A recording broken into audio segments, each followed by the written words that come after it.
記得那是2018年的冬天，我爸神秘兮兮的遞給了我一個盒子，拆開一看，竟然是一台2017款的 MacBook Air。那時候我對電腦幾乎沒什麼概念，只認得殼子背後那個會發光的蘋果 logo， 但就是這台機器成了我湊齊蘋果全家桶中最重要的一塊拼圖。我不怎麼打電腦遊戲，所以這台 Mac 在我手裡反而成了網上衝浪的絕佳工具，刷微博、看 B 站、跟同學看電影。至今我還記得2019年守在電腦前看喜歡的歌手發布新的 MV， 甚至還有2019年的貼紙。那時候的眼裡只有畫面，根本沒有注意到什麼能停航母的邊框，也沒嫌棄那塊顆粒感很重的屏幕。後面疫情來了，它自然而然的成了我上網課的得力夥伴，一邊掛着網課一邊刷 B 站，彈幕比老師講的還熱鬧，甚至還可以挑戰用 PR 剪一個視頻。它陪我熬過了無數個深夜，也陪我度過了最懵懂的年紀。This is it. Let me take it out here.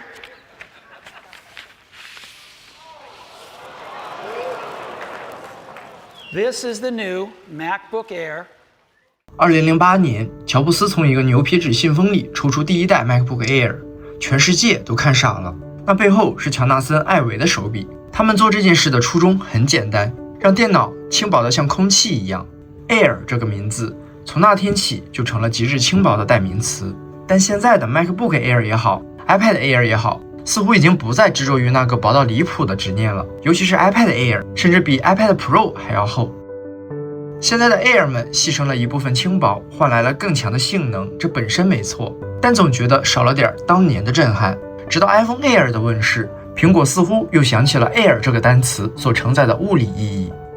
這台2017款的 MacBook Air 恰好卡在一個很微妙的位置，它是最後一款延續喬布斯時代設計語言的 MacBook。前端最薄的地方只有3毫米，後端17毫米，側面看就像一把刀刃。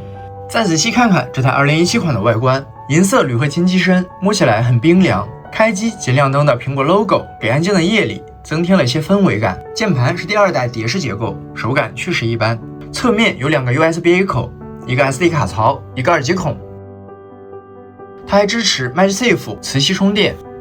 地面的4個腳墊早就磨得發亮了，鍵盤縫裡嵌着洗不掉的灰塵，屏幕上還有一道道深淺的劃痕。對我來說，這些都不是瑕疵，是我這7、8年在這台電腦上生活過的痕跡。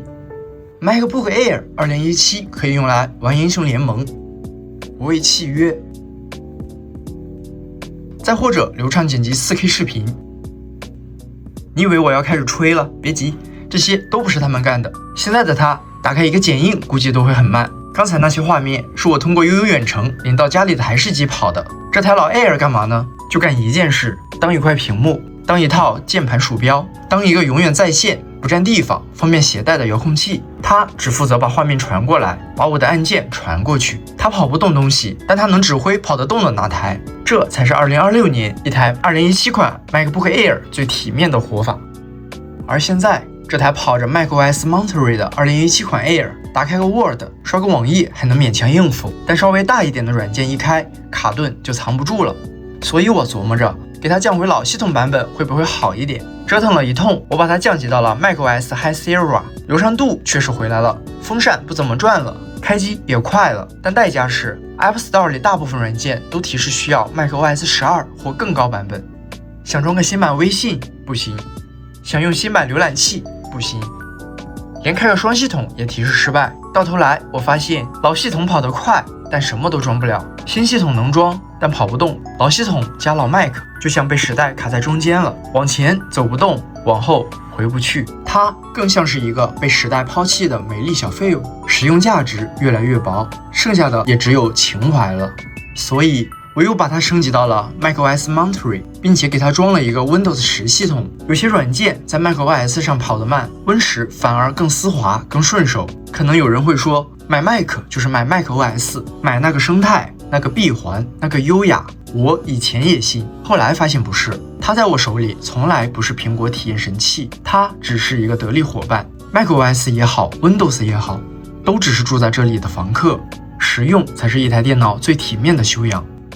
MacBook Air 2017作為一款8年前發布的入門款 MacBook， 它的短板實在太多了。碟式鍵盤、TN 屏幕、粗大的邊框等等。唯一珍貴的似乎就只剩下了回憶和情懷。即使它再轻薄，我也不可能带着大顆粒質感的屏幕去剪視頻、看電影了。不是因為它不能用，而是因為我有了更好的設備。